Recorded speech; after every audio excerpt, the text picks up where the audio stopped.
বন্ধুরা আরও একটি নতুন ভিডিওতে সবাইকে স্বাগত জানাই। আজকে আমরা আরও একটি গুরুত্বপূর্ণ অঙ্কের প্র্যাকটিস ক্লাস করতে চলেছি। খুব বাছাই করা প্রশ্ন রয়েছে, তোমাদের আইসিডিএস কর্মী সহায়িকা নিয়োগের পরীক্ষা 2024-এর জন্য খুবই গুরুত্বপূর্ণ, তাই ভিডিওটি শুরু থেকে শেষ পর্যন্ত মনোযোগ সহকারে দেখবে। আজকের প্রথম অঙ্কটি দেখো, 10 মিটার ছিট কাপড়ে 5টি প্যান্ট বানানো সম্ভব হলে 21টি প্যান্ট বানাতে কত মিটার ছিট কাপড় লাগবে। তাহলে কি বলেছে, 10 মিটার ছিট কাপড়ে 5টি প্যান্ট বানানো যায়, তাহলে 21টি প্যান্ট বানাতে কত মিটার ছিট কাপড় লাগবে। খুবই একটি সহজ অঙ্ক। দেখো ত্রৈরাশিক নিয়মের এখানে কি করব, আমরা একদিকে লিখব প্যান্ট, একদিকে লিখব কাপড়, একদিকে প্যান্ট একদিকে কাপড়। এবারে দেখো প্রথমে কি বলেছে, 10 মিটার ছিট কাপড়ে 5টি প্যান্ট বানানো যায়, তাহলে আমরা প্যান্টের নিচে লিখব 5 এবং কাপড়ের নিচে লিখব 10 মিটার, এই জন্য 10 লিখব এখানে। তো এরপরে আমরা প্যান্টের নিচে লিখব 21। এবারে এই 21টি প্যান্ট বানাতে কত মিটার কাপড় লাগবে, এখানে প্রশ্নচিহ্ন রাখব। তাহলে আমাদের এবারে কি করতে হবে, এবারে আমাদের সরল সম্পর্ক না ব্যস্ত সম্পর্ক সেটি বের করতে হবে। তাহলে এখানে 5টি প্যান্ট বানাতে 10 মিটার কাপড় লাগে, এবারে আমাদের 21টি প্যান্ট বানাতে হবে, অর্থাৎ এখানে প্যান্টের পরিমাণ কিন্তু বেড়ে গেল। তাহলে এই যে এদিকে কাপড় বেশি লাগবে না কম লাগবে, তাহলে 5টি প্যান্ট বানাতে 10 মিটার কাপড় লাগে, 21টি প্যান্ট বানাতে বেশি কাপড় লাগবে। তাহলে এখানে দেখো আমাদের প্যান্টের পরিমাণ বেড়ে গেল, এদিকে কিন্তু কাপড়ও আমাদের বেশি লাগবে, অর্থাৎ দুই দিকেই কিন্তু বেড়ে যাবে। এদিকে প্যান্টের পরিমাণও বেড়ে গেল এবং এদিকে কাপড়ের পরিমাণও বেড়ে গেল, তাহলে দুই দিকেই বেড়ে গেল। তাহলে দুই দিকেই বেড়ে গেলে বা দুই দিকেই যদি কমে যায় তাহলে কি হয়, সেটি হয় সরল সম্পর্ক। তাহলে আমাদের এখানে হবে কি, সরল সম্পর্ক।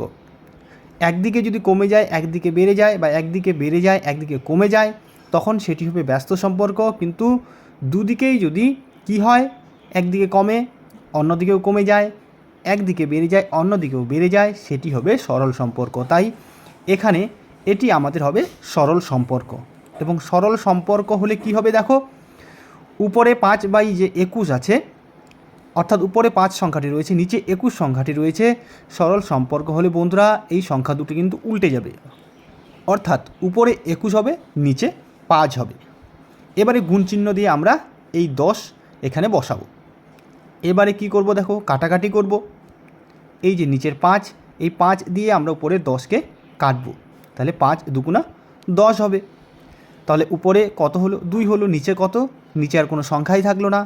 তাহলে এবারে আমাদের এই যে উপরে 21 এবং 2 রয়েছে, এই 21 এবং 2কে আমরা গুণ করব, তাহলে 21 দুগুণা কত হবে, 42 হবে।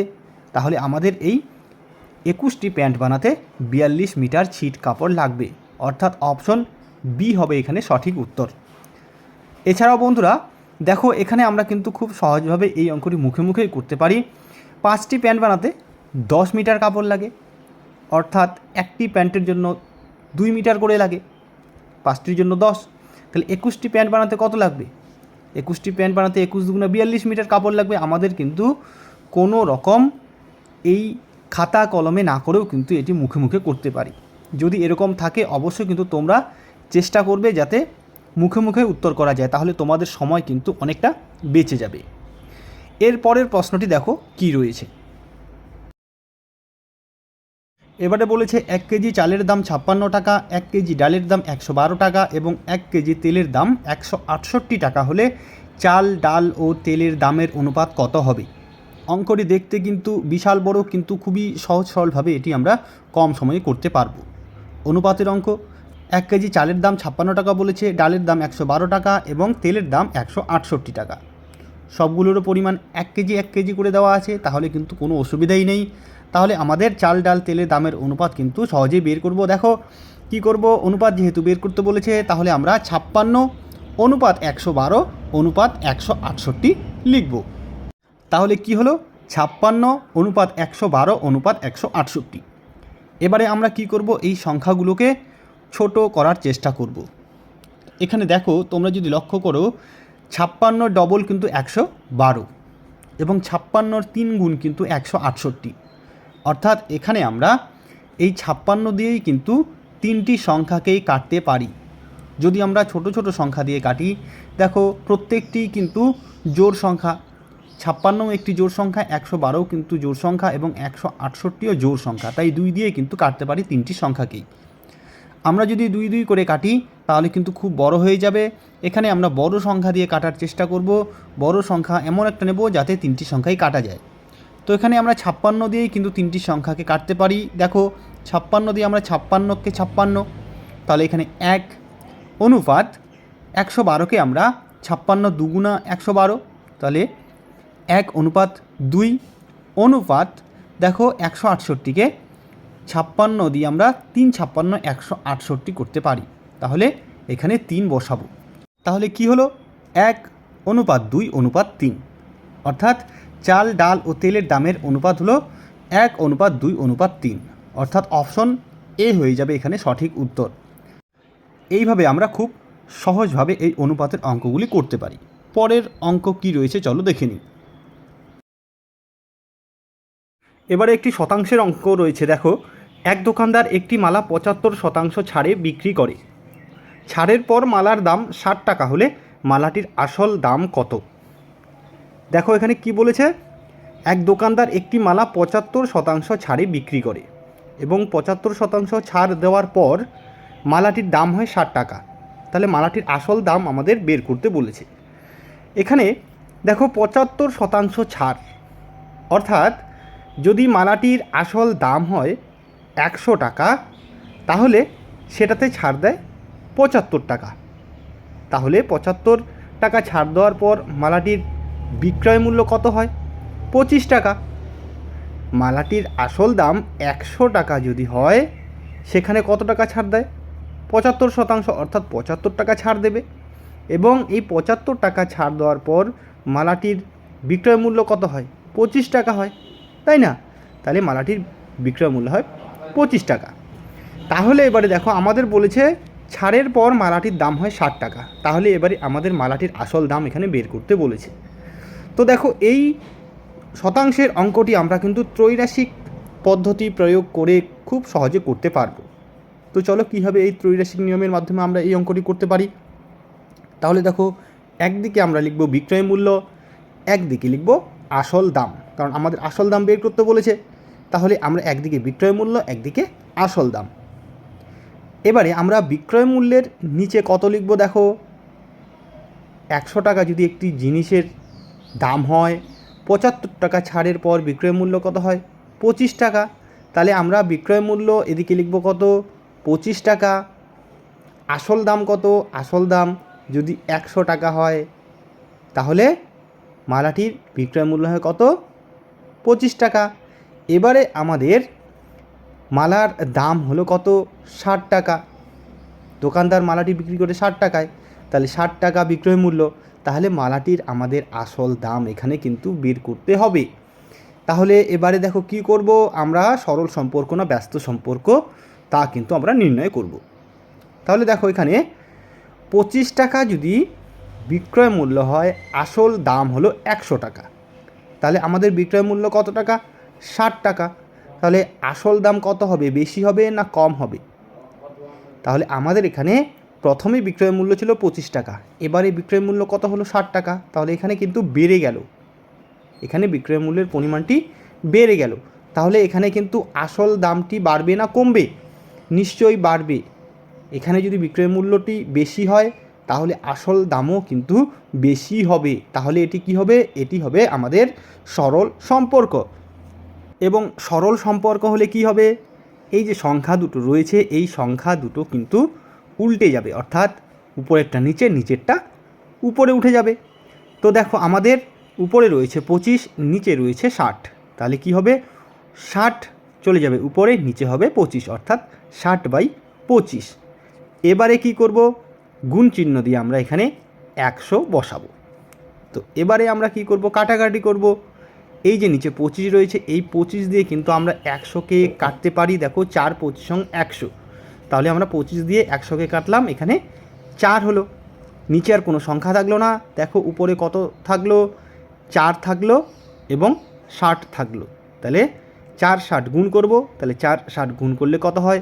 240 হয়, অর্থাৎ আমাদের মালাটির আসল দাম ছিল 240 টাকা, অর্থাৎ অপশন ডি হয়ে যাবে এখানে সঠিক উত্তর।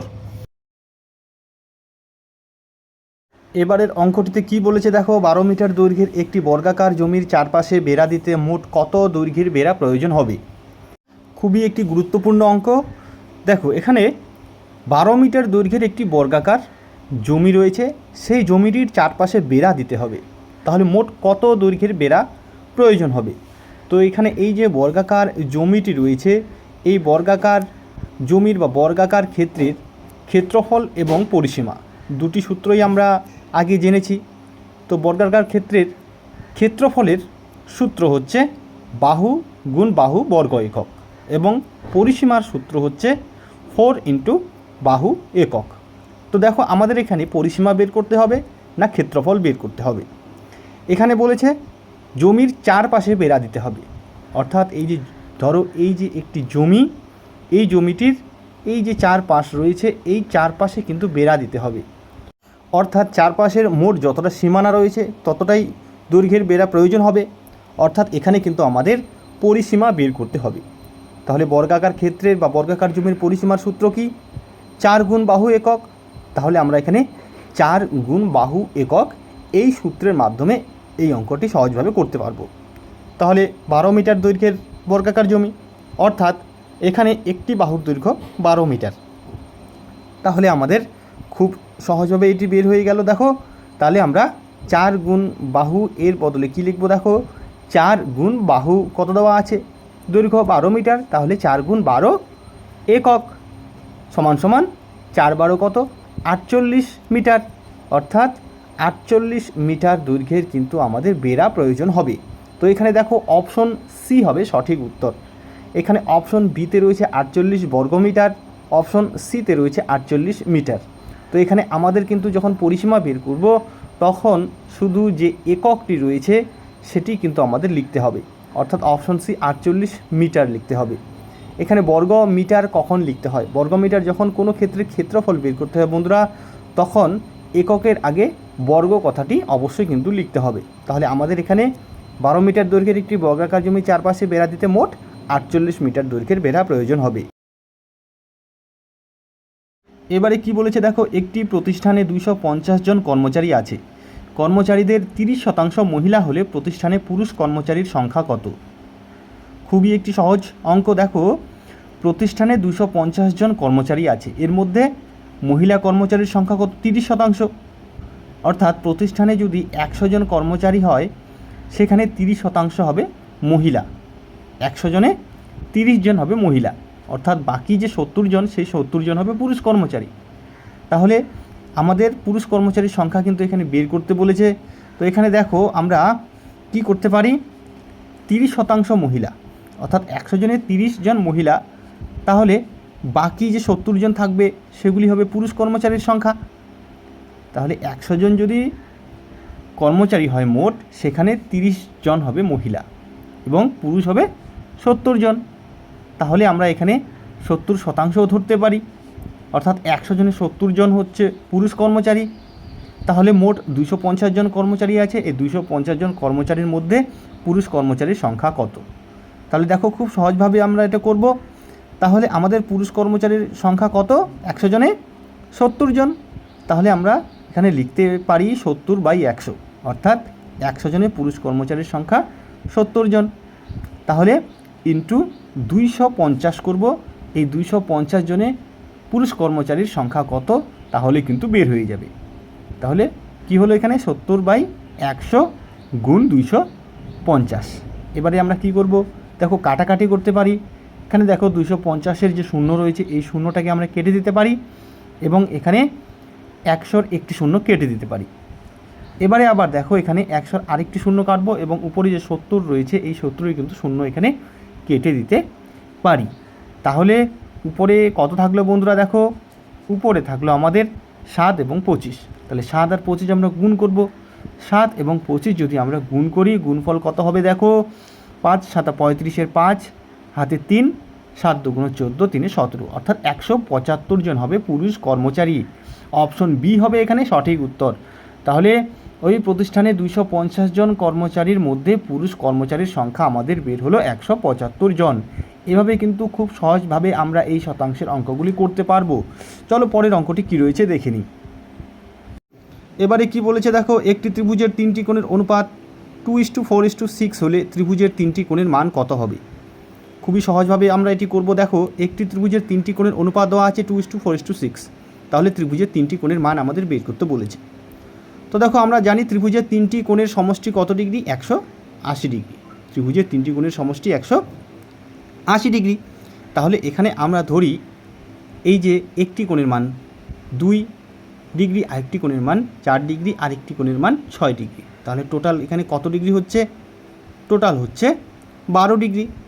3টি কোণের আমরা যদি যোগফল বের করি কত ডিগ্রি হচ্ছে? 12 ডিগ্রি। কিন্তু আমাদের 3টি কোণের সমষ্টি হলো 180 ডিগ্রি, আর এখানে বের হলো 12 ডিগ্রি। তাহলে কি করতে হবে? দেখো, এই 12 ডিগ্রিকে আমাদের 180 ডিগ্রির সমান করতে হবে। এই 12কে 180 সমান করতে হলে কি করতে হবে? কত দিয়ে গুণ করতে হবে? 15 দিয়ে গুণ করতে হবে। 12কে যদি আমরা 15 দিয়ে গুণ করি তাহলে কিন্তু 180 ডিগ্রির সমান হবে। এবারে যেহেতু আমরা এখানে 15 দিয়ে গুণ করলাম, এবারে দেখো আমরা প্রথম কোণটির মান ধরেছি 2 ডিগ্রি। এই 2-এর সাথে আমরা 15কে গুণ করব, অর্থাৎ প্রথম কোণটির মান হবে 15 দুগুণা 30 ডিগ্রি। দ্বিতীয় কোণটির মান কত এখানে ধরেছি? 4 ধরেছি। তাহলে এই 4কে আমরা 15 দিয়ে গুণ করব, 4 15 60 ডিগ্রি। এবং তৃতীয় কোণটির মান এখানে 6 ধরা হয়েছে, অর্থাৎ 6-এর সাথে 15 গুণ করব, 6 15 90 ডিগ্রি। তাহলে একটি কোণের মান 30 ডিগ্রি, আরেকটি কোণের মান 60 ডিগ্রি এবং আরেকটি কোণের মান হলো 90 ডিগ্রি। অর্থাৎ এখানে 30 ডিগ্রি, 60 ডিগ্রি এবং 90 ডিগ্রি হলো এই 3টি কোণের মান, অর্থাৎ অপশন এ হবে এখানে সঠিক উত্তর। তাহলে বন্ধুরা, এভাবেই আমরা এই অঙ্কগুলি খুবই সহজ সরলভাবে করতে পারি। আশা করি তোমাদের ভিডিওটি ভালো লাগবে। যদি ভালো লাগে অবশ্যই কিন্তু লাইক, কমেন্ট ও শেয়ার করবে। আজকে এ পর্যন্তই, ধন্যবাদ।